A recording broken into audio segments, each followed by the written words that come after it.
counter, or like conceptual counter. You want to like force the issue, basically, is the idea of this carry hero, and you don't really care about Terrorblade yourself until much later, where he can pop your ultimate in a very short duration. I'm kind of surprised they're not putting the Abaddon bottom, or at least considering it. I thought they really picked the Abaddon because it was just a free lane against the 5-position Batrider. I think Grimstroke Centaur might struggle a bit with this lane matchup. I thought they were going to swap it up a bit. Definitely going to keep an eye out for that, because Abaddon literally has the most free lane in history. You get all the stick charges you want versus Batrider, and you just spam that shield on yourself. And I don't think Abaddon versus Mars is particularly favored. I'm not saying they're going to lose top because they have the Witch Doctor versus Void Spirit 4, so I think they are favored there. But I think Beastcoast had the option to potentially win like both side lanes pretty handedly. And they just won 4 bounty runes. That's something. There you go. That's win. already a win. Almost a 1K net worth lead probably at that point. Yeah. What are they? They're 200 each, aren't they? Yeah, they're 200 each for the whole team. So that's 800 net worth lead at 0 minutes into the game. Did take the passive level 1 on Abaddon before anything happened. So he's very. He had no intention of laning bottom. Yep. He doesn't want to deal with the Batrider for now, and we'll see how he does do against the sexy fat Mars. Perhaps, I mean, it's perhaps just the comfort zone where K1 wants to play in that safe lane, wants to play more as that typical hard carry, and he's going to be looking to go head-to-head with a TB, a hero you'd expect out farm an Abaddon, but, you know, this is K1 Hector. He's got Witch Doctor too, so he should win this lane. I think even though Witch Doctor's not all that great versus Mars later on in the game, like Blitz was saying, in the laning stage, that Maledict can be a real nuisance for any strength hero to deal with, because you usually survive when they commit onto you with like maybe 150 health, 200 and 150 health on these strength heroes, and that Maledict is just what finishes you off. We'll see. Lilith Decide ends up with the cast level 1. Not going to go for any aggression early on, as right now just poking and prodding, both teams trying to secure their farm. Taking a look at some of these other lanes, down bottom, yeah, you mentioned the TB. You think he will have a good time with the Batrider support, able to zone people out? Yeah, absolutely. If you're in a lane with no way to remove Sticky, I think Batrider's definitely one of the strongest laners in the game. He always struggles to get CS just because his base damage is so low, but he's a 5-position. So his job is to just zone for the Terrorblade, who's already up to 7-0. Looks like both side lanes are pretty content with how much farm they're getting. 3 heroes neck and neck on the 7-0 front. I don't think Abaddon will ever shut down Mars either. That's why I'm almost surprised. If Abaddon was gonna like crush Mars top, I would understand dodging the Batrider or like not having him in the Batrider lane. It just seemed so free, and that was why I thought they picked it in the first place. So I'll stop harping on it now, but definitely a bit confusing and something I don't think I would be alone on here. Mid lane, I'm watching this Decrep on Kunkka. He's having a tough time. We are seeing the Grimstroke Inkswell, but this Kunkka only 5 CS. Yeah, Kunkka is having a pretty rough one against the Chris Luck Pugner, who's got 6 denies already. Decrep, of course, very annoying. You go in for those last hits, you're going to get etherealed, and suddenly you can't attack. So far, Chris Luck having the edge there against Murdoch. This is one of the few matchups as we do see. Nope, nothing top. They might be a first blood coming out on Leslie. Yeah, has the spear that's stuck him to the tree for a couple seconds there. And I don't think he thought it was going to land either. That was a really nice spear from Sexy Fat. What I was going to say is that 8 base agility buff to Pugna a couple patches ago. One of the few matchups that it really matters against the Kunkka. I think this matchup used to not be nearly as good for him because the Tidebringer spam on you just became too much eventually. But that's basically an entire armor for Pugna. And just noticing that this Tidebringer spam seems to not be enough to deter that constant Decrep and Nether Blast spam. Also a bit of attack speed. We saw him harassing a lot earlier too, so he was able to just get all those right clicks in. One of the most random buffs I've ever seen, but it actually makes sense for the hero. Yep. Has a really awkward attack animation super early on, and also obviously a super squishy int hero. Yep. Well, things will settle down here. All 3 Dire cores having a great laning stage so far. TB, kind of similar CS to the Centaur, so not having the free lane, has got that Ring of Taras that we're seeing commonly bought on these carries like TB. And we'll see whether or not they can apply some pressure here. Whisper, with the help of the Grimstroke, has found an initiation. They're going to bring down the Batrider, so Duster Gets dusted. Got him. I honestly flame anyone who goes flame break on even on support Batrider. Maybe I need to just practice it myself and see. But that flame break nerf at the end of last patch was pretty game changing for that level 1 flame break. The number of instances was halved. Yeah. Like that ability is trash. Like it doesn't do anything. Like it used to be that you could put like 4 or 5 stickies on them as we see them going on Hector top. Hector's got stick charges, so should be okay here. With Lilith TPing back in, he's got the backup, but yeah, it used to be you'd see like mid Batrider played a ton because of how good that level 1 flame break you get like was, 5 stickies and you even threaten to kill them with it. But now that 2 instances of damage, most of Batrider's damage is the sticky, so you're always looking at his damage instances, and I just think it's incredibly underwhelming. It's an incredibly mana-intensive spell, and if you go 1 point, I think you pretty much have to go 2, and I don't think you want to delay your Firefly, even on support Batrider for that long. Just a bit curious to me. I've seen it before. I saw it right when the patch changed, and then I feel like I haven't seen it in a while. We do see a commitment on the bottom, but that level 1 flame break, as I said, very underwhelming. And it feels like Beastcoast, Schofield, and Whisper just have endless mana to play around with the magic sticks and wands. Yeah. Always a downside. And when you've got a nuke on your 4th position like the Grimstroke does, you're able just to nuke for days. And yeah, they've got the life drain here. The Torrent will end up canceling at Murdoch. Keeps himself alive, but Chris Luck will have another life drain soon, so there's so much pressure they can apply.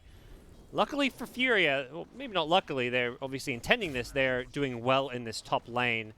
Perhaps the one lane where they're having some success getting these kills with the help of Sexy Fat Mars. That cancel on the Pugnal used to matter a lot, but it's just a 7-second cooldown now. It's almost up again. He has to back off. He can't, walk back up knowing that it's off on cooldown.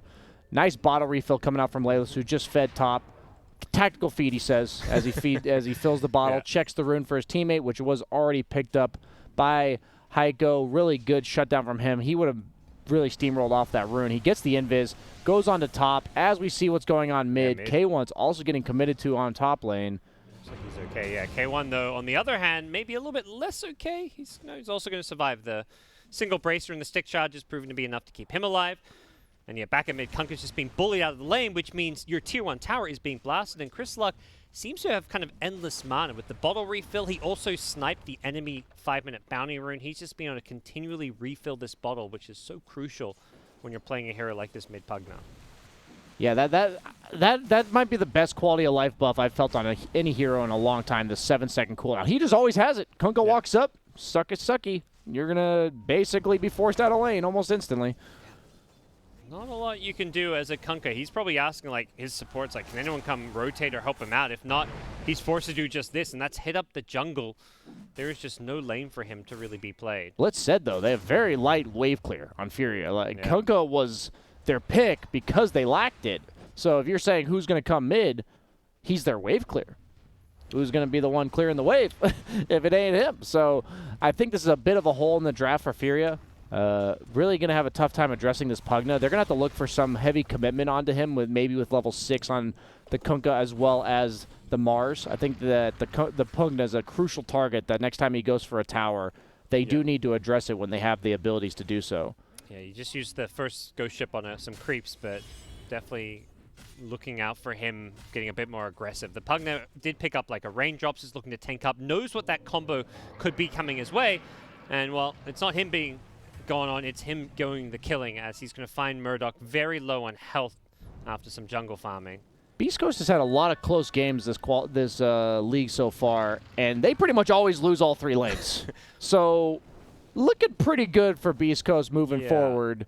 When they win the lanes. 3K net worth lead at 8 minutes. This is usually the opposite of what it looks like, and then suddenly they win a team fight as Beastcoast. So if they're able to take team fights really well at a significant disadvantage, I like their odds. Yeah.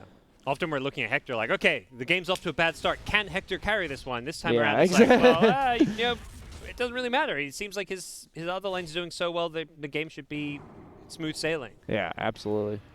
I'm going to see a pullback on the Schofield Grimstroke, but he's going to get back to safety. Has the Witch Doctor support. They're going to get 2-man Torrent. Nice catch from Murdoch. And the cast not going to bounce around with the Dissimulate, but Schofield going in. Aggressive, I think, accepting his fate here. Just the one support kill going Furia's way.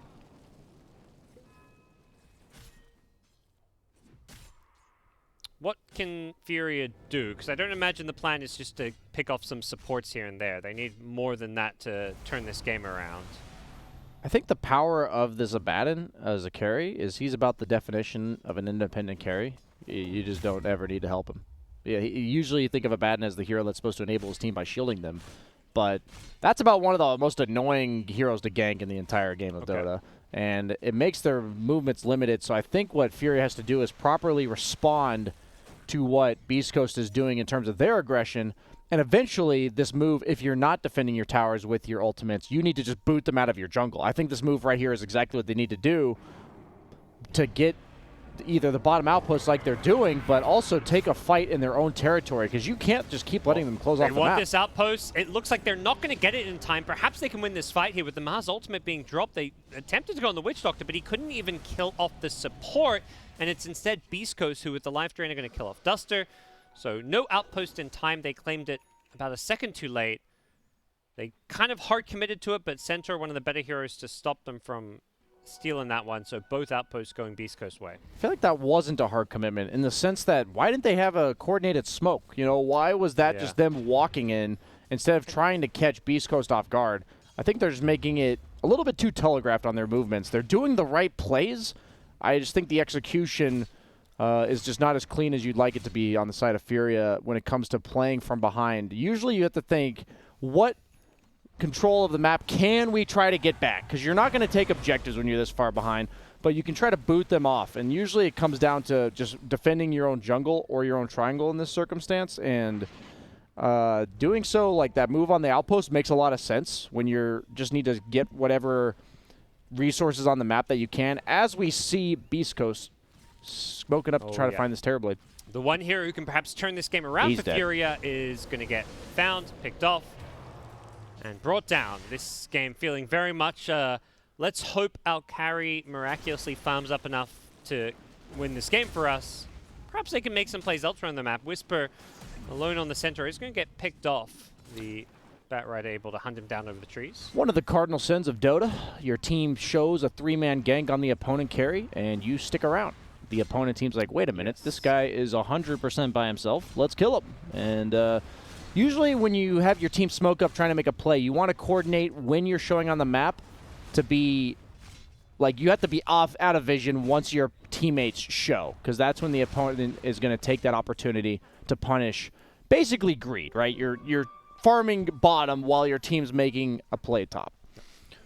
Well, for FURIA, they may have found that one kill on the Centaur with a bit of a misstep as you're describing, but they need more, and they're going to look for more in this mid lane. Going on the Grimstroke with the Mars. The double cask! Yeah, he's going to great. Dude, the double cask! I actually forgot about that synergy. That's sick. Stunning them for days, and it's not FURIA going on a support Grimstroke, it's Grimstroke baiting in FURIA to get a couple of kills. Dude, is Witch Doctor Grimstroke sick? I actually didn't think about that at all. That's like a permanent stun if the two heroes have no creeps or anything around them. The first cast did bounce away, but the second one stuck around, and that was pretty funny to watch.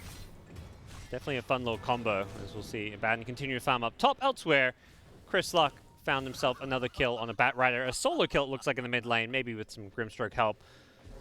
Terrorblade just using meta to farm Ancients, and they're not even letting him do that. No. That feels bad, man, for sure. They've got the silence, and that should be another kill. This one quickly getting ugly, BSJ. Yeah, Grimstroke Pugna is, especially when ahead, is one of the scariest combos in the game. The Phantom's Embrace plus the Decrep, we talked about it yesterday. The only way to get rid of that silence is to attack it. And if you're Decrep, you can't attack it. Quite the wombo combo as long as no other heroes are around. And you saw there the Void Spirit basically perma-silenced. And then not only that, but the rend damage from the silence expiring is amplified by that Decrep. So quite the combo when these heroes are allowed to be aggressive. Their only weakness is that they're squishy. But that is not a problem as of yet. We'll see just how squishy he is. He has the range up. He's going to Decrep himself as he gets pulled back into the Ghost Ship. Lassoed now inside the Mars arena, and he will get brought down. Really important kill. They had to do that maybe a bit earlier, but we talked about just dumping their ultimates onto this Pugna, and I think that's about the only kill you can get in the hero that you have to kill. Otherwise, he's just going to keep doing what he did to the Void Spirit bottom. It's a 700 gold bounty, but elsewhere is where Beastcoast are finding other victories. It's the Abaddon who almost has a Radiance completed, so looking at 15-minute Radiance or so. And Beastcoast, it is a dead Pugna, but it costs quite a few ultimates, and I imagine they will look to respond accordingly. Kind of surprised. I guess the Pugna has a keen optic. Abaddon has the Faded Brooch. Interesting farming on for him. Sadly, he didn't find like an Iron Talon or anything. But Layla's gonna go down in the bottom lane. I was just checking out what neutral item he was taking. But Stuns up 2 with a follow-up three. Yeah, they get a third hero, and they're looking to come and turn this one around. They've got the life drain on the Batrider with TB already dead. They hit him with the Inkswell stun from the high ground. Good positioning there by Whisper to get that done. Yep, they're chasing for more. They want Heiko. He's got some ulti charges to try and get himself out of this one. Schofield still wants to go for this kill. Heiko will have an Astral Step in a couple of seconds. He's looking to turn and fight. Snipes a courier with the Astral. Has no mana for a TP here, though. Will also steal himself a bounty rune. Not a bad Going pickup. Greedy for the second one. I don't know about that. Lilith is like, yeah, we'll see about that one. Death Ward finishes him off. I think he could have just walked left and been fine, but he underestimated their willingness to pursue him there. Meanwhile, tower goes down. K1 Hector almost to that 16-minute Radiance. Is this an Alchemist or an Abaddon? It's an Abaddon, but yeah. Just in case you were... No, my eyesight. Yeah, I was being facetious, but it's okay. Clearly you didn't get it. Beastcoast smoked up, ready to make something happen mid. No Radiance yet, but that's fine. Yep. They're ahead. I mean, he's happy to fight. He's got the levels. He's had solo XP all game. He's not really at much risk of dying inside this Mars arena. It's being used to running cover into the it to retreat. heal. Yeah. Oh, bang your head against the wall. Heal me. Oh, and it's Sexy Fat who's going to go down to the life drain as the chase is on. They want to try to bring down some of these heroes. No one to soulbind the Kunkka 2. As Beastcoast continue to just run over Furia's side of the map. Yep, Hector just TP's top now. As long as the team doesn't cut out mid, you're now going to just collapse everything. The dead lane's bottom for Radiant. They don't want to go there. You're controlling mid. K1 Hector's ungankable in the top lane. Where do they go? That is the question. Nowhere to farm on the map. You know, it may not be NA, but they say we go to the jungle. Yes. We hit some newts. The mighty jungle. We're going to get our catch-up farm. We're going to, you know...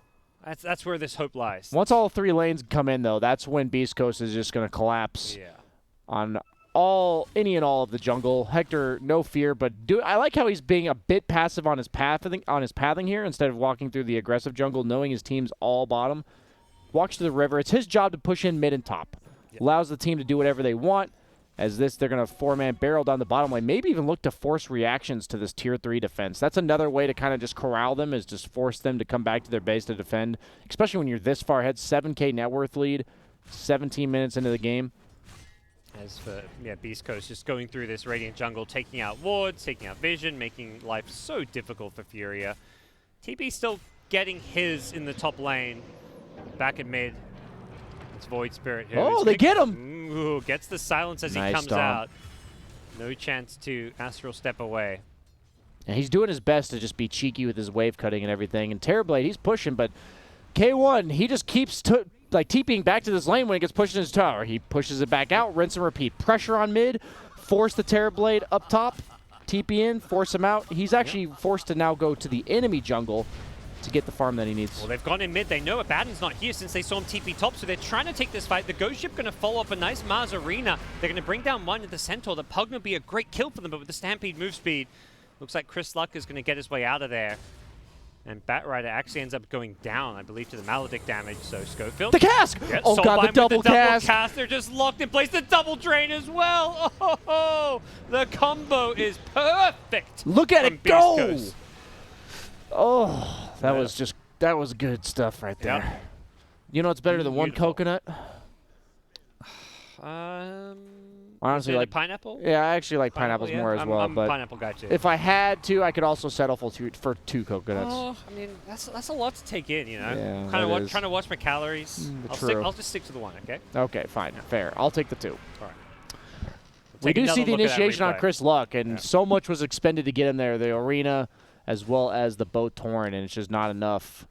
I like the Hector immediately as soon as that fight breaks out, he's running from top lane. He's trying to intercept and get there as quickly as possible. Yeah, I think it was a tad sloppy by Beastcoast. They gave him that potential window to punish, as you said, the fact that he TP'd top. But needless to say, they are pretty far ahead. So part of me is wondering, you know, who's are they just baiting that? You know, are they okay with what just happened? Like they purposely are willing to fight even though K1 is not there as of at that exact moment. He once again TP's top. One of the few carry players that picks these type of heroes that kind of just play wherever the hell they want. Wraith King, Abaddon. He loves heroes that can just farm purely based on they can go anywhere, because sometimes your farming can be limited by threat, like you're scared of being in a certain part of the map.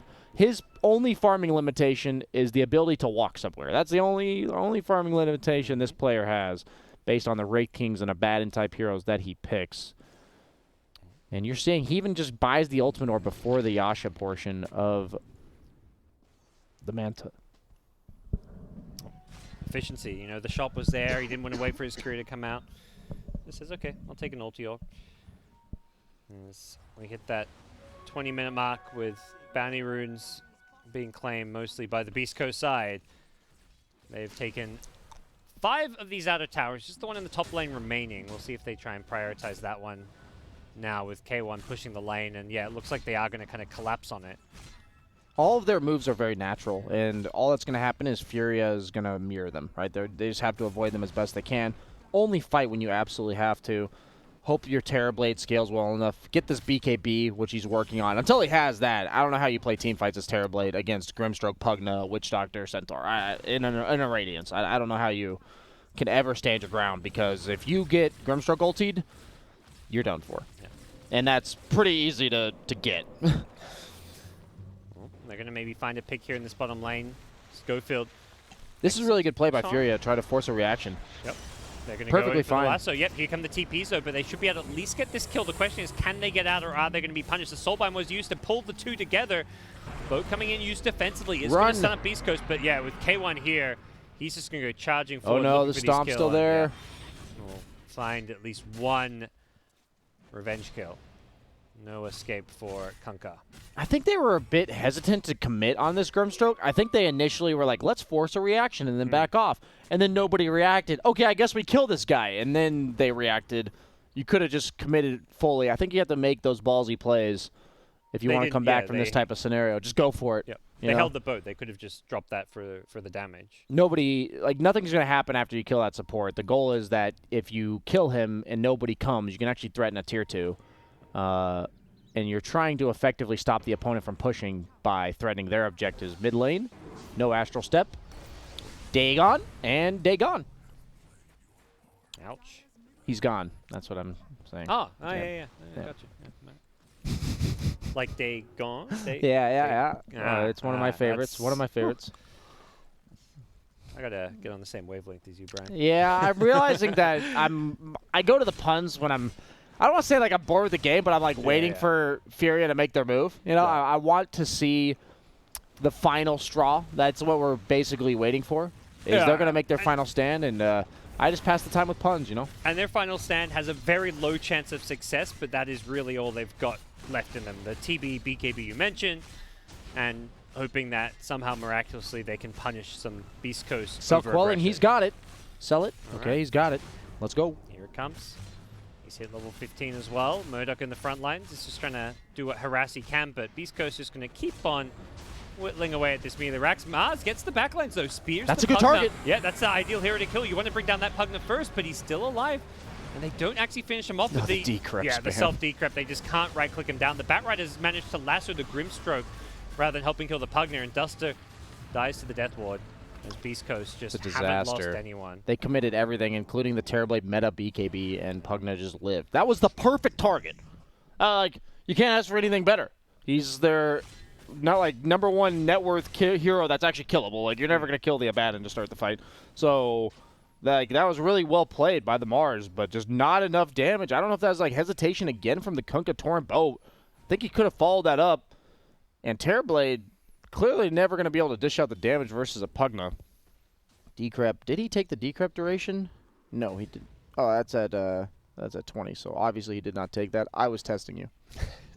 I did not know his talents to begin with. I'm going to be honest. Oh, we'll take another look at that fight. Oh, actually, we're going to bounce back as action is breaking out. Sexy Fat playing a bit too far. Whoa, Whisper gets the bonus. Nice hoof stomp. Was that a hoof stomp or was that the ink swell? I actually don't know. I might have. Hoof stomp was used. I'm saying, like, what in caught which the extra heroes? Oh. That's what I was wondering, because I know the ink swell radius is larger. Yeah. It was interesting. I wasn't actually sure. It was right at the same time. Finds Furia. Chicken goes down. Honestly, that was a really sad death animation. Well, what Furia had last time for mid lane, this time they don't even have for top lane. And last time they weren't successful, so they have even less to defend this, which means... Stop being such a negative Nancy Gots.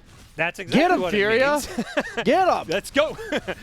Jump in or watch your Rex go down. And realistically, they cannot defend this Rex. They're forced to just watch, as they do not have the items, the cooldowns to defend. They don't have Metamorph, they don't have Mars. He's just respawned now. Things feeling pretty grim. TB doing the best he could. Just split push bottom lane. It looks like he did take that tier 2 tower and is putting some pressure on. He's going to take some bounty runes, so small silver linings. Already a Dagon 5 on the puck. Or on the puck. On the Pugna. That is a lot of damage. And almost an Ags on the Grimstroke against the Terrorblade. That is also a lot of damage. We're going to see some double Dagons. They will really be gone.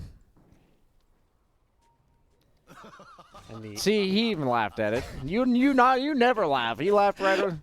I swallowed the chuckle. Like it started, and I'm like, no, I can't. I'm a firm believer that if you point out a terrible joke to somebody, and they're just like, they just discredit you, but then you keep saying the stupid joke, and then the next time it's like available, then you don't say it.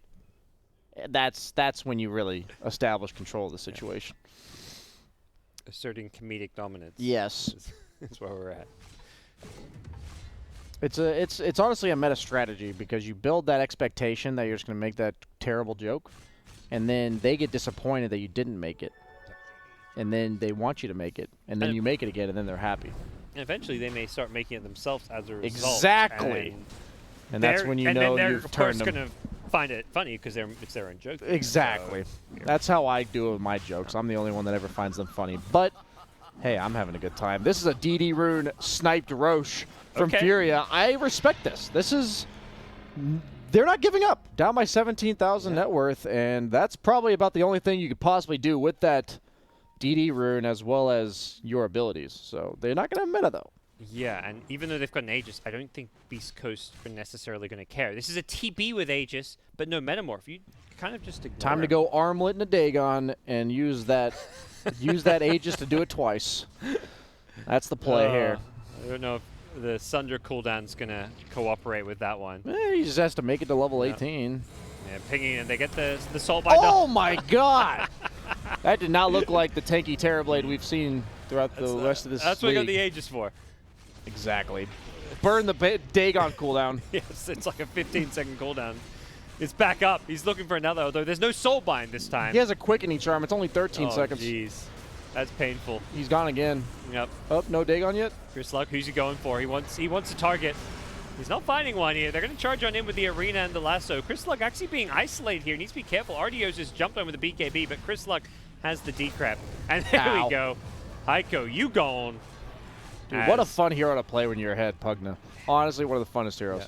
Any hero with Dagon 5 when you're ahead is pretty fun. He's also got like a free ethereal blade in the sense the magic amp, obviously not the damage.